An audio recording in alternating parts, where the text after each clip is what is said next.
Minsan ay dumarating ang mga pagsubok sa buhay mo, para bang nag-aalinlangan ka sa Panginoon.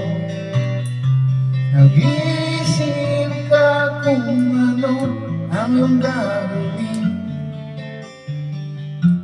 ngunit nanginig pa rin sa buhay mo.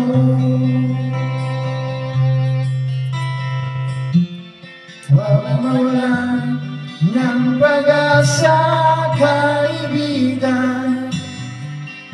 Ang mga pagsubok sa'yo'y dumaan lamang. Asahan mo may handang tutulong sa'yo. Nalilibad si Jesucristo.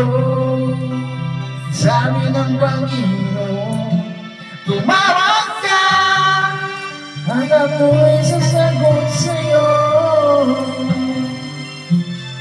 at ako'y magpapakita ng mga bagay na di mo pa nakita.